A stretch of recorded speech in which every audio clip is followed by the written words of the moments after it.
Okay, so have you learned anything about the Bandman Kevo 16 shot 'em and their paperwork shit since you put that video out? Because you exposed that basically 16 shot 'em had interviewed two dudes who were informants on Bandman Kevo who were claiming that Bandman Kevo was a snitch. Has there been any significant developments in that since you put that video out that you've learned about all these characters? Yeah, you want to know what's crazy is 16 hit me up and was saying that one of the snitches he interviewed, Little Steve, was saying my video is fake. The paperwork was fake. The paperwork was edited. So he sends me all of this. I call 16, video call him on Instagram. I said, add him to the call. He's like, who? I said, Steve, add him to the call. He's like, yeah, I'm like, yeah, add him. He adds Lil Steve. Lil Steve picks up on the video call, and he's on another phone on a jail call with Miko, the other snitch that told on fucking Bandman Kevo. So I'm on the phone with the two snitches and 16. So I did what I do, like always, when it comes to confronting a fucking rat. I'm sitting at my computer and I got his paperwork pulled up. He thought that I was using Kevo's paperwork and trying to say Kevo edited it. So I'm like, all right, boom, this is your name, right? I'm going to log into your Pacer. Here's your paperwork. I scroll down to page 4. This is where you snitched.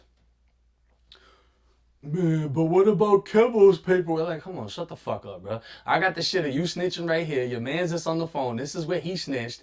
And then he's on the phone like, well, I mean, I guess if that's snitching, then I did it. But Kevo told too. It's like they're just trying to say anything on him because they're looking fucked up. Miko, the number one that was trying to expose Bandman Kevo, is currently in jail right now on like a fucking gun charge, what must be federal. So I can only imagine he's sweating bullets because they're not going to play about that shit if he's in there. I don't know if he's already on PC or whatever. And then I heard that Lil Steve had to fucking flee Chicago. This shit's heating up for them boys. So it's like, you know, it's almost like karma in a sense. You try to say somebody's a snitch, it blew up in your fucking face, and now the pressure's on you. Damn. So everything in the video is accurate. If anything, this just adds more fuel to it.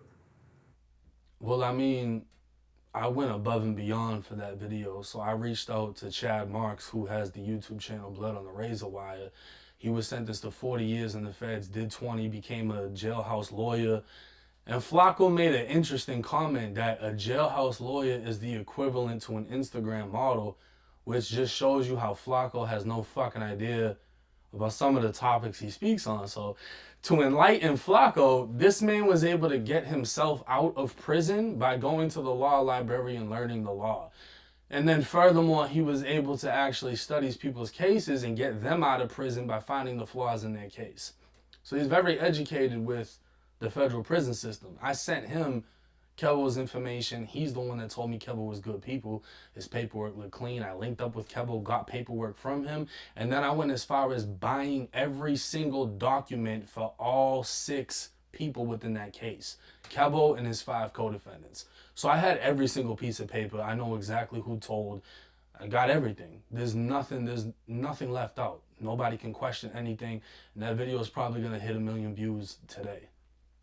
This 1090J clip is from a Patreon exclusive interview that we did. So you can go check it out by supporting us at patreon.com/nojumper or onlyfans.com/nojumper.